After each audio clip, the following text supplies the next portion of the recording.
make sure that your partner, whether it's an agent or whether it's a trading company or whether it's, your own sourcing division, making sure that they're actively today visiting factories and understanding, where that factory is in terms of current and future production demand. That's important.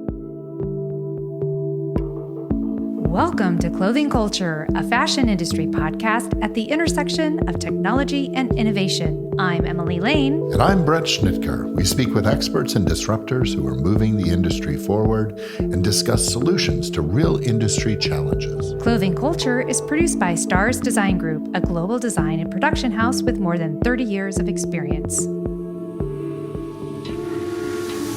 Welcome back to another episode of Clothing Culture. Today, we're back at the bar because we've got hot topics to address, and we wanted to make sure and get this conversation out to you quickly. We are in a new era. We've been talking about this era on the horizon with concerns of tariffs being tossed around over the last several months. Now here we have some announcements in play. We do? I haven't heard. Just kidding. With the announcements of these tariffs, which still aren't quite settled as to what's happening, but we know things are happening. We see a looming trade war in our future. And there are a lot of people that have questions about what's going to happen to my business, what's going to happen to my factory partners, what's going to happen to our supply chain in general. So we thought, let's take a seat at the bar and kind of talk through some of these questions. Yeah, certainly. It's an interesting time, especially for our industry. Our industry is pretty sensitive to these things because, in the US, there's not a very large factory base to support those, not a ton of alternatives.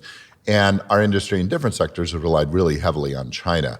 To date, we've seen a possible 25% tariff on Mexico and Canada only to be repealed based upon some movement. This is, kind of the art of the deal politics, as Donald Trump, has written in his books. He's working to get some things accomplished for the United States. You throw something across the table, and there's ramifications if they don't come to the table and negotiate. So, you don't know what the long-lasting implications are going to be. Short-term, certainly, we're looking that China's still sticking at 10% tariffs. In our industry, China's a very important manufacturing partner, especially in certain categories of product. And so, these are certainly going to have an impact on manufacturing relationships, manufacturing partners, and I think people are concerned about what to do. Yeah, that some of the challenge we're seeing right now is that it's not there's not a specific time in the future that this is going to happen. It's actually on the cusp of being implemented. So there's not a lot of time to make plans. Yeah, traditionally, you would expect that an announcement would be made and a certain deadline in the future, that tariff would go into place. So for people that have production in American companies, for production manufacturing that's either in process or on the water en route, many times anything that is left or en route is usually in some ways protected. Kind of grandfathered in. Yes, right? And we'll see. But for people that have put things in, it gives kind of a clearing time for production to move through, and then proper decision-making in terms of future production can be made. Today, we don't know. Across, the news channels, it's immediate. From U.S. Customs and Border Protection, they're saying, hey, we haven't got the official notification that 10% is permanent yet. So, it's an interesting landscape. So just to be clear, too, that tariff, that is on the importer. So the company that is bringing those in, that's who's paying that tariff, correct? Yeah, I mean, we've had these conversations before. Duties and tariffs are taxation on importation. So that means that U.S. companies that import in mass are paying these taxes to the U.S. government. And duties have always been in place as taxation or protection of certain categories and protection of U.S. categories that are being, manufactured here. And then tariffs are typically duty is a tariff, but then there's these punitive tariffs that go on top of that that are placed if the government believes that a certain country isn't playing nicely, right? And so depending on the categories already, China has been slapped with tariffs from both previous administrations. And in our particular area in apparel, those tariffs have been 7.5% to 25%, depending on category. Now that 10% is now taking things to 17.5% and 35% on top of existing duties, which range from as low as 3% to 32%. So, it's quite a heavy taxation on imports regardless. Yeah, so your companies are going to be losing profitability and not planned, right? So that is money coming in that goes to their bottom line that is now going out the door. Well, the hope is there is some conversation going on to protect American companies that are importing goods in the short term and give them some warning time or some time to rectify that. And we'll see. Right. It's really unclear. What do you anticipate this looking like for the supply chain in general? I mean, talk about a massive disruption. Yeah, I think specifically for China itself, we have to kind of look back to the history of Chinese manufacturing and apparel. And if you go back 7 years, 8 years, China really wanted to move away from manufacturing apparel. They wanted to manage textiles and all the trims and all of that. They can do that in mass and do that very effectively. But the intention was that the workforce was going to move into more value-added products like technology and appliances and things like that. And then there was some volatility in that sector, and that kept apparel production around a little bit longer. And then as tariffs started increasing, and remember, this is a U.S. thing right now. There are other countries that have duties and tariffs in place, but this whole penalty, this whole kind of war in general is a China-U.S. conversation. China is still supplying other countries around the world that have larger populations. We just happen to be a very, very big consumer nation. So that is going to have an impact on China. It has had an impact on China.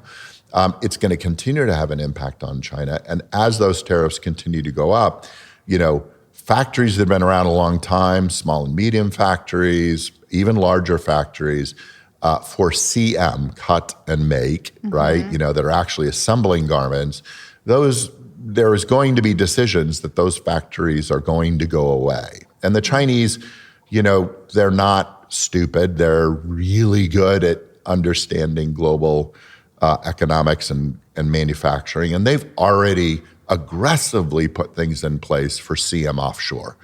Cambodia is growing with Chinese investment. Vietnam's already been there. There's some challenges in Vietnam because the Chinese and the Vietnamese don't super get along, right? But they're looking to other places, Bangladesh, Sri Lanka, all this Southeast Asian kind of conversation. The Chinese are investing CM offshore so they can kind of enact what they had wanted to do maybe 7 years ago, where manufacturing of fabric and trims and all that gets put into a container, shipped to a port, and then more affordable labor in some of these other countries will make it, and then that COO will be outside of that whole tariff kind of conversation. Okay, so let's look at existing resources. We've covered a lot of ground here already. You mentioned that some of these partners, may have to close their doors at some point because the people are looking elsewhere in the world, right? So what happens if you're reliant on a couple of these partners because this is their specialty and you need that specialty for what you're developing or presenting to your customers? What are some signs that it is time to be looking elsewhere? Yeah, I would tell you that there's certainly signs right now. Right. With a potential trade war with China coming, that that's going to impact the costs within China. Therefore, people are already finding alternative places to produce if they can, and that's going to impact overall production in China. Therefore, there's already, if you're looking at Chinese news or you're looking at kind of reports on the ground, there's already a condensation of factories. There are factories that are closing, CM factories that are closing. They can't keep things open. There's a lot of conversation for the average Chinese factory that's out there is, what kind of an impact are they going to have? If a majority of their business is European, 80% European, 20% US, they're protected. But, if they're doing a lot of business with the United States, Chinese factories are definitely going to decrease. And so you got to be very careful. One of the big things that sectors that are really impacted by that are startups or smaller companies that are reliant on small batch production, because you've got to have that close to the mill. You've got to have mill and trims, and then it moves directly. And so some of these offshore alternatives don't really work very effectively for those companies, and they're going to be really heavily affected. So the warning signs to get to You just read my mind. What are the warning signs? Warning signs are, if there's a political trade war, that's going to have impact on the country. We just said that. 2, if you're being present in those countries or having a partner that's present in those countries, they can readily identify specific factories that might have been full in production. And as you go into those factories now, a lot of the lines are empty. They're not running. Boy, that's a warning sign, right? It has always been a warning sign. One of the things that when I was years ago as a young buyer, there was a really great sourcing professional, and he said, I can walk into a factory, and we've talked about this before, I think, but I can walk into a factory, and before I even see the factory, I can listen. Yeah. And if you don't hear the constant whir of machines, sewing machines, this constant hum, and you hear this chug, chug, chug, stop, chug, chug, chug, stop, that's a warning sign immediately. I don't even have to walk into a factory. I already know. There's no efficiency. There's no efficiency. Lines aren't moving. And so certainly whether it's hearing or seeing, if you see a factory partially or wholly empty, that's a huge warning sign. That's just kind of an obvious thing. Unfortunately, a lot of people aren't traveling to China today or traveling to some of these different countries. This kind of goes globally. Yeah. These warning signs go globally. But make sure that your partner, whether it's an agent or whether it's a trading company or whether it's your own sourcing division, making sure that they're actively today visiting factories and understanding where that factory is in terms of current and future production demand. That's important, and looking at that for sure.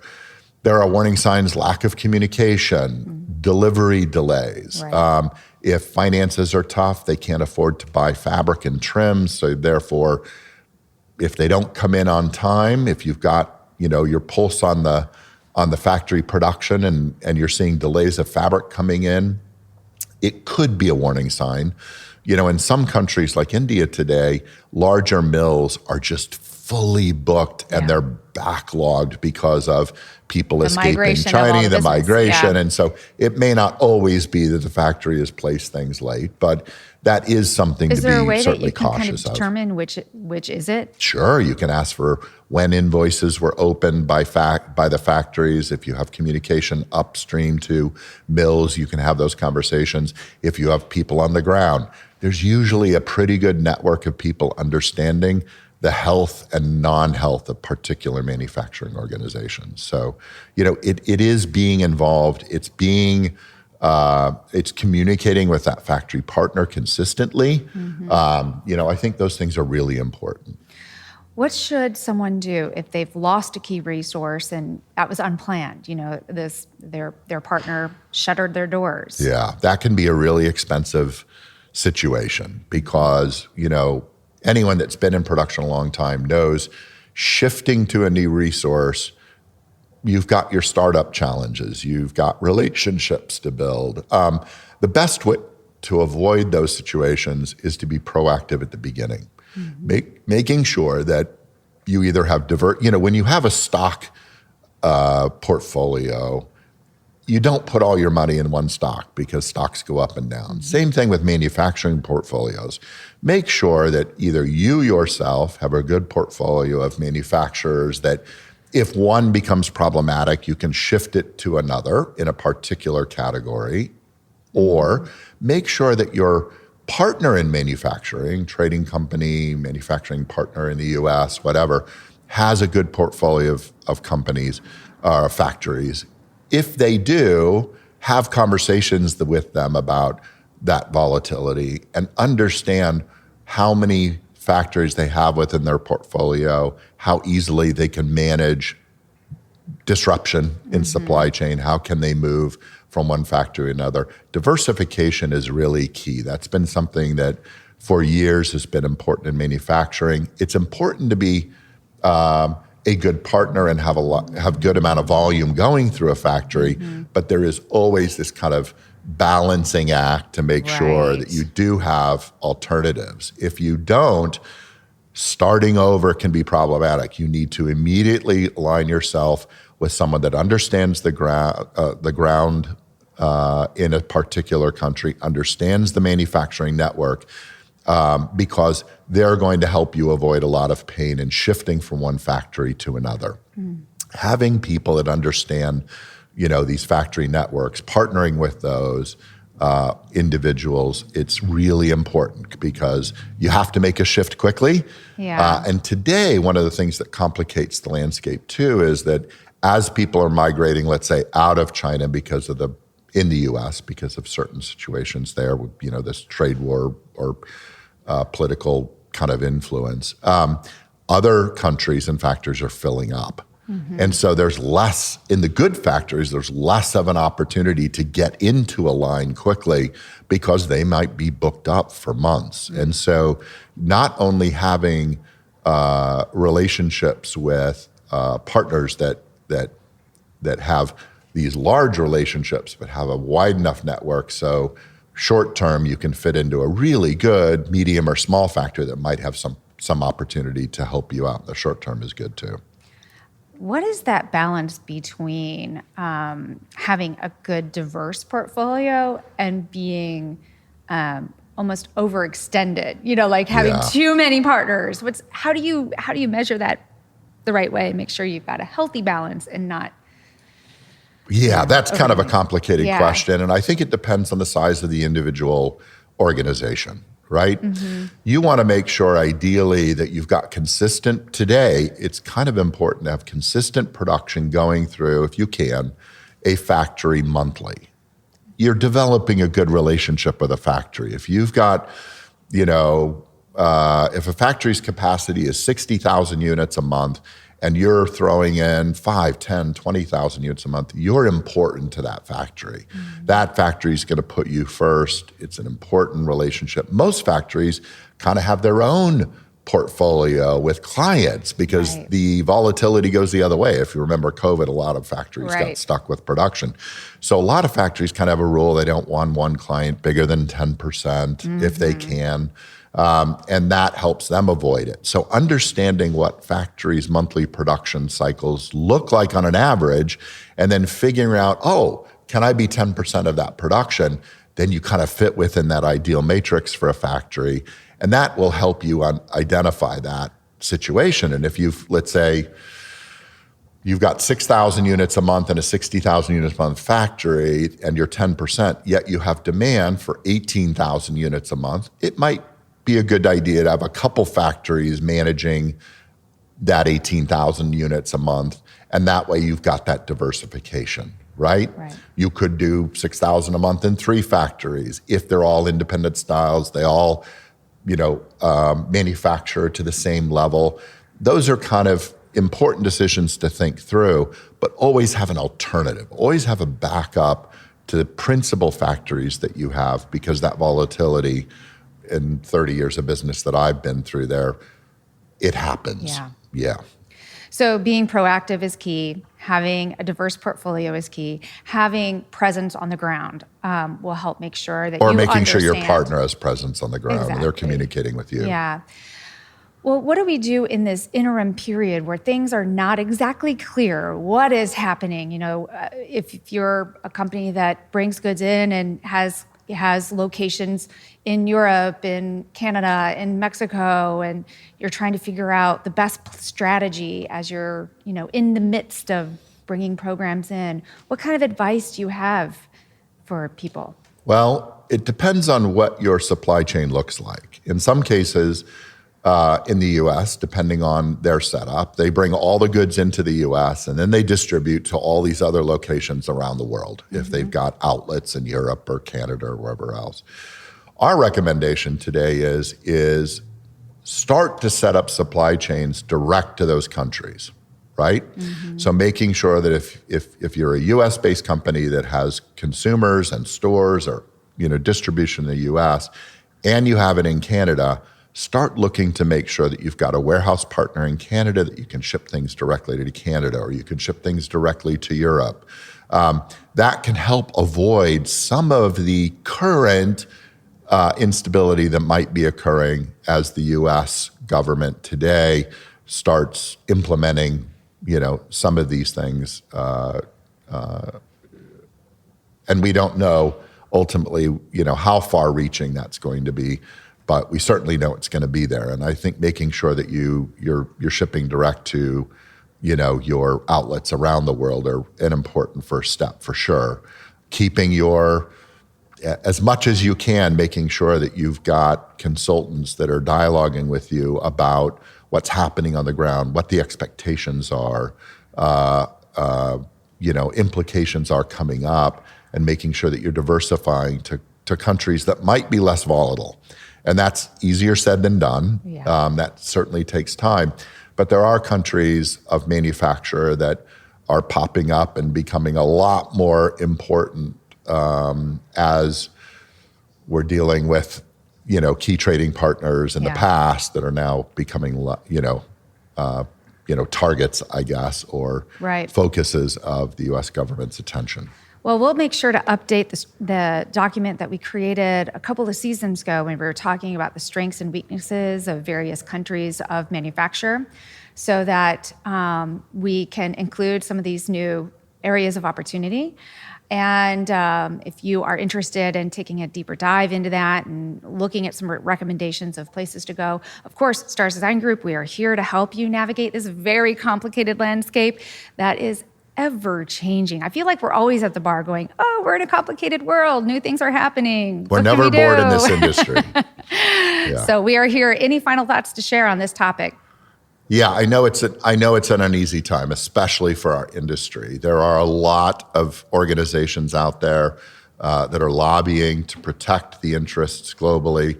We talked in previous episodes about de minimis and the disadvantages that China has bringing stuff in that are de minimis versus U.S. importers. All of those situations are being discussed today. All things, that in chaos, there's opportunity. You just need to really, really stay the course, protect yourself, understand that in the short term, there might be some additional costs. Those costs will unfortunately be passed along to the U.S. consumer, and prepare yourself and prepare your consumers for that dialogue. Great. Well, thank you so much for sharing these thoughts. No doubt we'll be back here at the bar to keep you apprised of changes in the situation. And don't forget to subscribe so that you can make sure to stay on top of all the news in our industry. Thank you for joining us.